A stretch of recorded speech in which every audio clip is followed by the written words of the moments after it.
This is a reading from Psalm 88. Lord, you are the God who saves me. Day and night I cry out to you. May my prayer come before you. Turn your ear to my cry. I am overwhelmed with troubles, and my life draws near to death. I am counted among those who go down to the pit. I am like the one without strength. I am set apart with the dead, like the slain who lies in the grave, whom you remember no more, who you cut off from your care. You have put me in the lowest pit, in the darkest depths. Your wrath lies heavily on me. You have overwhelmed me with all your waves. You have taken me from my closest friends and have made me repulsive to them. I am confined and cannot escape. My eyes are dim with grief. I call to you, Lord, every day. I spread out my hands to you. Do you show your wonders to the dead? Do their spirits rise up and praise you? Is your love declared to the grave, your faithfulness in destruction? Are your wonders known in the place of darkness, or your righteous deeds in the land of oblivion? But I cry to you for help, Lord. In the morning my prayer comes before you. Why, Lord, do you reject me and hide your face from me? From my youth I have suffered and been close to death. I have borne your terrors and am in despair. Your wrath has swept over me. Your terrors have destroyed me. All day long they surround me like a flood. They have completely engulfed me. You have taken from me friend and neighbor. Darkness is my closest friend. There are three types of psalm. There are the trust God and everything will be good types of psalm. Then there are the, hey, you know what? Things are kind of bad, but trust God and everything will be good. And then there's Psalm 88. The Hebrew title of which is, What the Heck? Things are bad and God appears to have left, and therefore things are now even worse. Scholars have spoken about this psalm in a variety of ways. One scholar says, Psalm 88, a wintry landscape of unrelieved bleakness. Another scholar said, it stands alone for the unrelieved gloom, the hopeless sorrow of its tone. No strains of hopefulness. Here only all is darkness to the close. In the Hebrew, the final word of the psalm is the word darkness. So as it's read, the kind of echoing resonance is this idea of darkness. And this psalm's pretty heavy, and maybe you felt that as Tori was reading it to us just earlier. In fact, it's so heavy that mainline churches that work through the lectionary, this process of working through the Bible sequentially over a few years, mainline churches that use this lectionary, they never actually read from Psalm 88. It never appears in the regular cycle of psalm reading in the churches. I mean, the church that I grew up in, like if you jumped up in a prayer meeting and prayed a prayer like this, you would definitely get a pastoral visit through the week.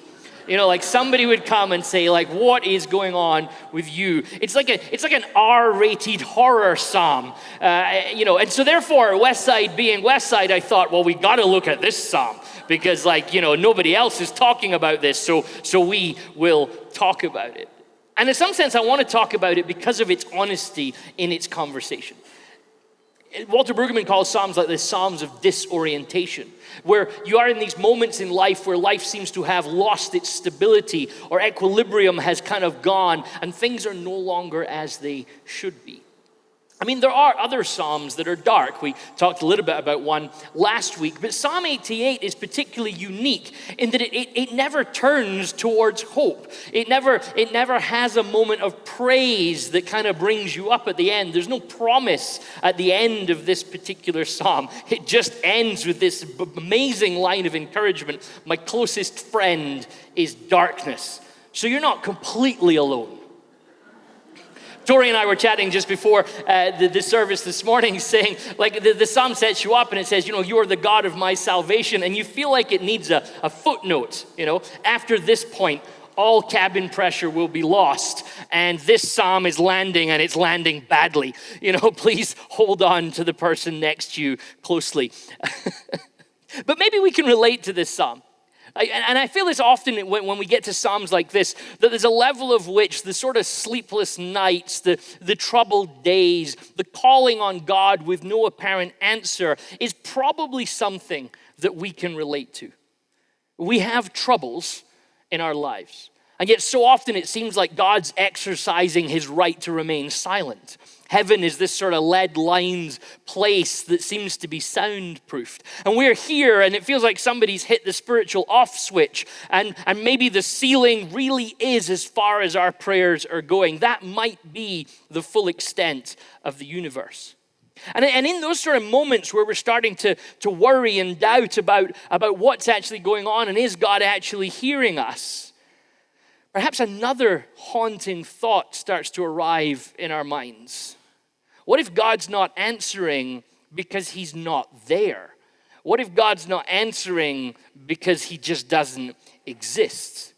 And at some level, that's the way our society and culture wants us to answer that question in our contemporary context, that actually God just doesn't exist. That's why we don't hear for him. And in one sense, maybe that answers our questions, that I am alone in this box. The ceiling is as far as my words go. But even in that very imminent space, a space that denies the transcendence, I still find myself haunted, like the psalmist. Because how many of us, regardless of where we are on a faith journey, regardless of what it is that we actually believe, we still do want to reach out to a God. We still want to reach out to that God, even if we're not 100% sure why he's silent. James Smith articulates it quite well when he says, but almost as soon as unbelief becomes an option, unbelievers begin to have doubts, which is to say, they begin to wonder if there isn't something more. So on one hand, we find ourselves as a person of faith going, why is God not speaking to me? Maybe it's because he doesn't exist. But then on the other hand, the person who has not faith wonders, what if there is something out there? Most of us find ourselves conflicted, which is essentially to say that faith is difficult. Faith is difficult in our time, but this psalm suggests that it's always been difficult because it was difficult in this psalmist's time. And perhaps like this writer, our parameters are never as simple as, do I believe or do I not believe? Am I a person of faith or do the doubts run my agenda? But rather more, our question is more commonly, how do I believe while doubting? Now, we talked about this a few months ago in our series on doubt, but I think this question comes back up as we engage with the psalm like Psalm 88. The psalmist wants to hope for more, but he's not really sure how to make that work. And how do I continue to believe in such overwhelming silence? And I actually wonder if this psalmist's question is a more powerful question, and in one sense, a more terrifying question than just simply, is he an atheist or is he not? Because he seems to be afraid, if you read closely, his fear isn't actually that God might not be there. His fear is that maybe God is there and that this is just what God's like. That the absence, the silence, and the lack of care, they're just how this God is. And yet still, we have this psalm, and he reaches out to him. His accusation is, God, you don't care. His accusation is, God, you've left me behind, but he still reaches out to him. While I was reading this week, I stumbled across a piece in which Nick Cave's song, Into My Arms, was mentioned. A song that I wasn't familiar with, but the opening line of the song is, I don't believe in an interventionist God, which is a real kind of start for a song. It's kind of fitting song to go alongside Psalm 88, I felt. But as the song begins with this confession that I don't believe God gets involved, and I don't believe in that God, the singer then starts to peruse the idea of, well, what if there was a God like that? What would I ask? And of course, what he asks is that his loved one would be safe and well, and that his loved one would be brought to him. A Connor Gwin, who was writing the piece that I was reading when I was introduced to this song, he continues then to say that actually this expresses a very deep human emotion, that most of us cannot fight the urge to pray when things get tough. It seems to be rooted into the human, regardless of our background and context, that when things get tough, particularly like this psalmist, when life becomes threatened, we lean into God and pray. I was wondering this week, and I know I'm not alone in this, but I was watching the sort of situation that's unfolding for U.S. Americans as yet another week of needless gun violence happens in various contexts, and you see how often the response is, well, actually, God must have to help us on this because we don't know how to get out of this ourselves. Similarly, in pastoral life, I know that it's very, very rare that you encounter someone on their deathbed that rejects prayer. There are no atheists in foxholes, Gwin continued on his blog. The truth is that we all find ourselves in foxholes from time to time. We're all fighting a battle that is known only to you and God. It is in that situation where the true state of our belief begins to show. I don't think there's many of us get through life without praying at some point that things could be different. Most of us, and to be honest, most of us, it happens quite quickly. There's a prayer goes out to God or to whatever it is that we think we're reaching out to say, why are things like this? And the truth is, you see, we can't really avoid the life that we get. Even when our media is committed to telling us how to make the best life, all of us have this deep knowledge that somewhere in there, there's aspects of it that are out of control, that you can't always get what you want. You might be able to master and control one part of your life, but another part of your life might not be so easy. I've, in my life, met people who lived in mud huts that had perfect health. And I've also had to journey with mansion dwellers who had cancer. You can control aspects, but there's always other aspects that are out of control. Most of us at some point find a part of our life that something's going on that we can't do anything about. Our dreams invariably do have to confront our reality, and that isn't always a fun experience. In fact, for most of us, when our dreams start to crumble, when things are out of control, actually the result that we get from it is anger. Why are things the way they are? And I'm angry about how things aren't the way that I'd hoped they would be. And this kind of draws us back to the emotional journey of this psalmist. He has what you might want to call a rage of faith.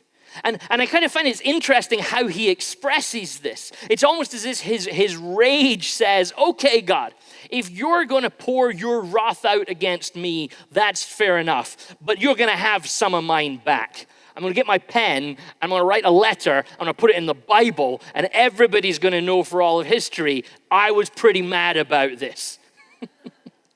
Which kind of makes me want to ask, is that okay? Are you allowed to do that sort of thing? Are we allowed to talk like this? Many of us have somehow been taught, or we've absorbed it from somewhere or the other, that there's this lesson that says, you must not talk to God like this. It's okay for the psalmists. They were in the Bible. They're more holy than we are, so they can talk like this, but we must not ever talk like this. It seems to be that we perceive anger as pretty close to sin. And therefore, anger is a sin. It's not really a valid and distinct human emotion. So, I grew up in a church context where anger was definitely a bad thing. You should never express any anger. You should never, and we were Scottish, right? So that wasn't easy. But you shouldn't express anger. You shouldn't really, that would be wrong, right? Now, if you were from a more progressive church, you were allowed this thing called righteous anger, which to me looked pretty much like regular anger, except that it was just directed towards liberals and people we didn't agree with. But it still looked like anger at some sort of level. And our problem seemed to be that at core we were uncomfortable with that level of emotion. And definitely that level of emotion towards God would be completely off limits. Bonnie Zal perhaps helps us with this thought. People feel angry at God for all sorts of reasons. The untimely death of a child. The destruction of one's home because of natural disasters. the loss of one's job and dignity and being able to provide for a family, a fracturing marriage that can't seem to be fixed, physical and emotional exhaustion from years of infertility, the destructive effects of addiction on a child. All of these can be reasons for feeling angry at God. But it's not only the major painful or traumatic events which trigger anger. People can also become angry at God because of a series of unrelated disappointments, perceived injustices, or repeatedly unanswered prayers over long periods of time. Anger at God is our response to the world not being how we had hoped it might be. A response to God for not helping when we believe he could have and perhaps should have. And I wonder if sometimes our problem with anger is just simply that we struggle to tell the difference between anger and plain old moaning. And moaning can be a really unhelpful sort of set of emotions, but what do we do about anger? And for us, I think the difficulty is that we're overwhelmed sometimes by a concern for correct behavior towards God. And our correct behavior towards God often just isn't very compassionate. Like, it fascinates me that when we read this song, and if you go and read commentators that write about this song, there's a lot of discussion around the way that the psalmist is talking. There's a lot of conversation about, is it okay to talk like this? Why is it that this psalmist can get away with speaking like this? But it strikes me as fascinating that very, very few people who write on this psalm ask the question, I wonder what's actually wrong with this psalmist? And how often is that our own experience of living in community? That before we kind of go anywhere, we start to think, well, you can't speak like that. You obviously don't know the Bible well enough if you're going to talk like that. Or you should go listen to this podcast. This will really help you. Or here's a book that will help you with your particular thoughts. Like, has anybody ever been helped in their anger by being given a book? I ask this because I give people a lot of books and I want a real answer. But I think the only thing worse than giving an angry person a book to read that will help them is actually saying to an angry person, calm down, right? Because that never works, right? Or maybe sometimes we think, well, the reason you have these particular emotions is because you've got weak faith. Or perhaps worse, sometimes in Christian community, we say, hey, we don't talk like that around here. But what is it that might go on to make a person talk like this? Rather than worrying so much about, is it okay to talk like that? Maybe there's a deeper question as to what's the journey that leads a person to this particular place. And one of the things that research shows is that when people are made to feel judged or ashamed or guilty about anger at God, not only will they keep feeling angry at God, they're more likely to walk away from him. They're more likely to step outside of a relationship with God, outside of a Christian community, and they're more likely to then find other coping mechanisms to help them figure out their anger. And then the Bible gives us lament psalms like this, and I think they're needed. I think these psalms are needed because we have moments like this. We need judgment-free space to lament. And I'm tempted to think that lament is the biblical invitation into a deeper relationship with God. Lament is an invitation that you can plumb the depths of your life experience and still journey there with God. Lament is the Bible's way of telling us you might feel like this, and that's okay. Because lament encourages us to move beyond talking conceptually about God and actually talking to God. The Jewish Austrian philosopher Martin Buber described what we might call this barrierless relationship with God. He described it as the ultimate I-thou relationship.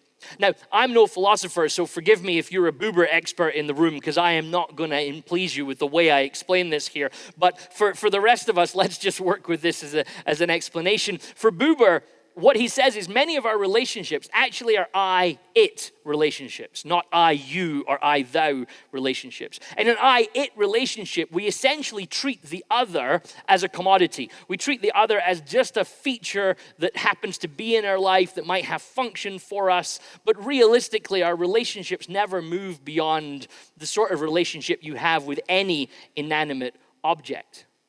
But God is not inanimate, Buber would remind us. God actually wants to bring us into a different type of relationship. And actually, our lives will be much healthier if we're in different types of relationships with others as well.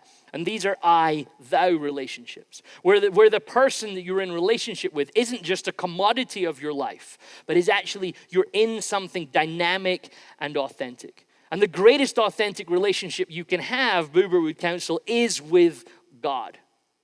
Not a relationship that's inoculated against feelings and emotions, but one that expresses the fullness of being human, the fullness of what it is to be alive, which has joyful moments in it, but also deep, dark, fear and painful moments in our lives.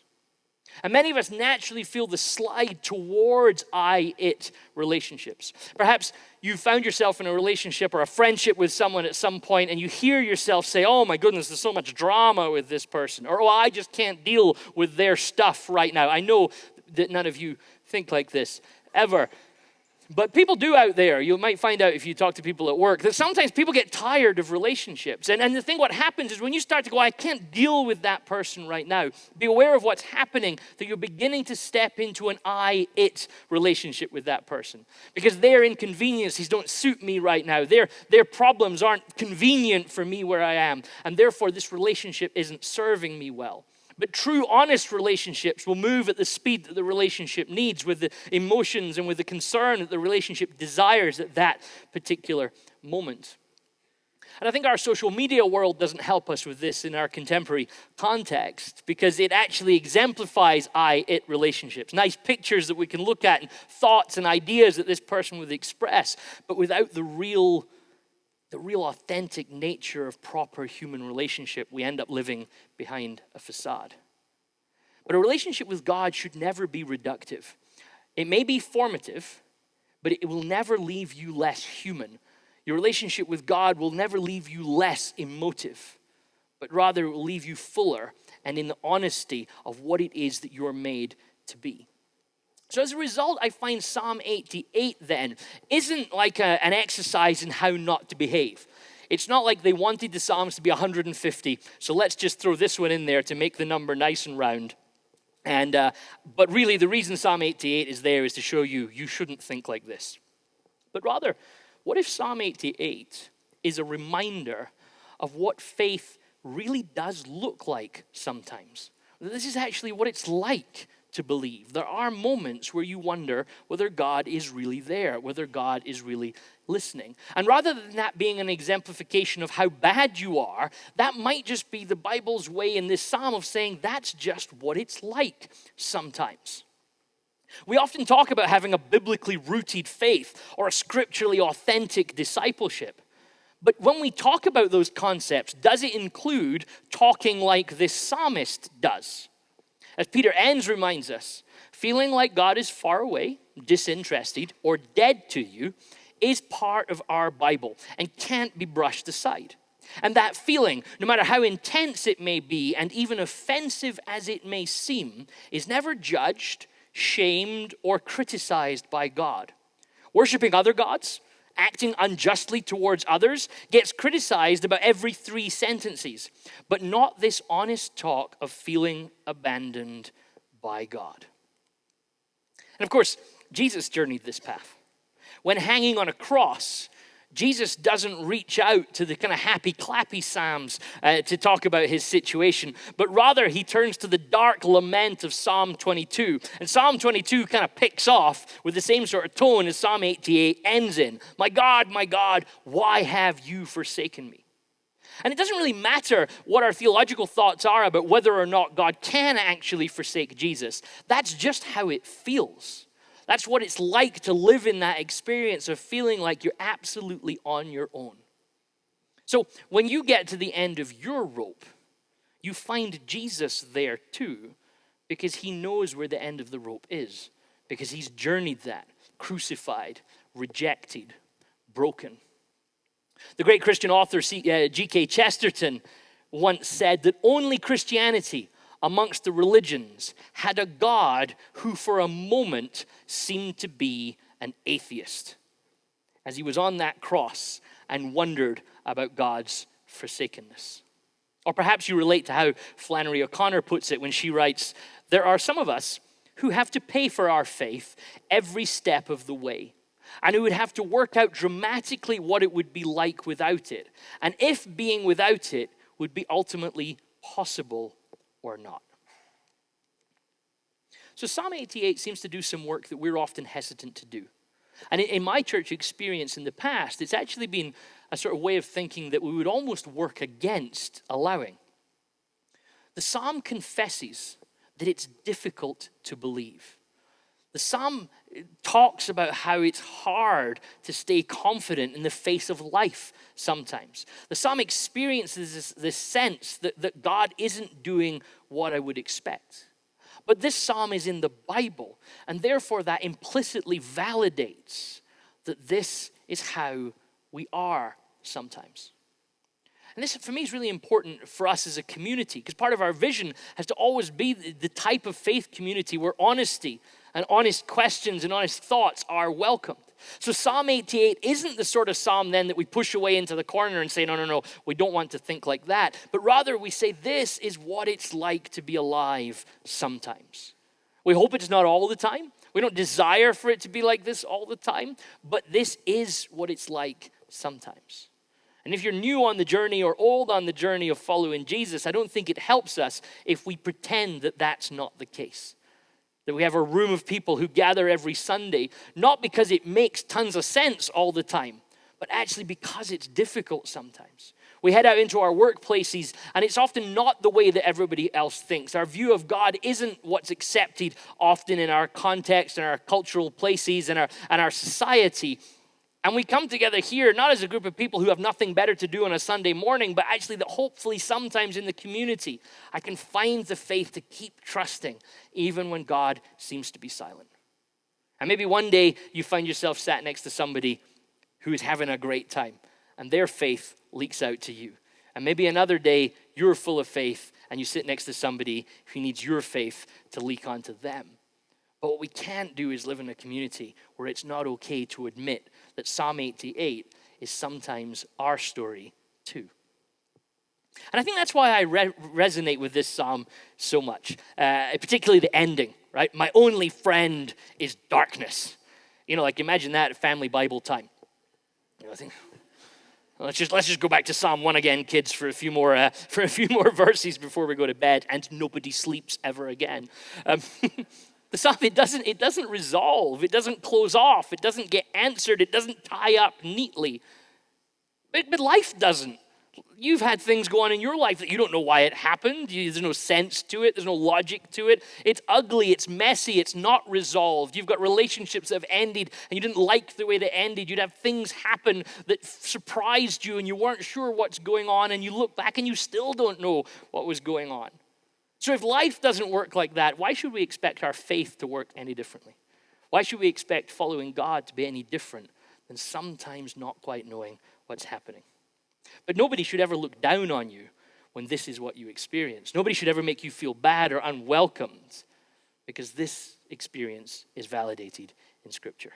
And perhaps this psalm calls us in its unresolvedness to remember one thing. Please don't stop talking to God about it. He wants you to keep talking to him. And maybe it's only when we're this honest. Maybe it's only when we're actually willing to say what's really going on in our heart, to say what seems like we shouldn't say. Maybe it's only then that we actually are able to find God and rest in him. As I was planning this sermon, I wrote, and I know that you don't believe that I plan my sermons, but this one was unusual. And so I wrote these 3 words at the top of my page because I found myself constantly forgetting it as I was reading the psalm. Like, what was actually wrong with this writer? Like, what happened? Like why was he in this state? What led him to just say all these things about God? And the thing is, the psalm doesn't tell us. The psalm doesn't let us into that. We don't know what drove him to say these particular things. But the longer I sat with this question, the more I realized, I don't think it matters, because there are a million things that could happen to us any day of the week that could bring us to the place that this psalmist finds himself in. And because this psalm, you see, it isn't about why you feel like this. It's about the fact that you do feel like this and that's okay. So here's my prayer for you this morning. May you learn that it is always, always, always okay to tell God how you really feel. Even when it doesn't resolve, even when it doesn't make sense, when you're at the end of your rope. And may you find and know that God is always, always, always there with you, even when it doesn't feel like it. And may his grace and peace be with you.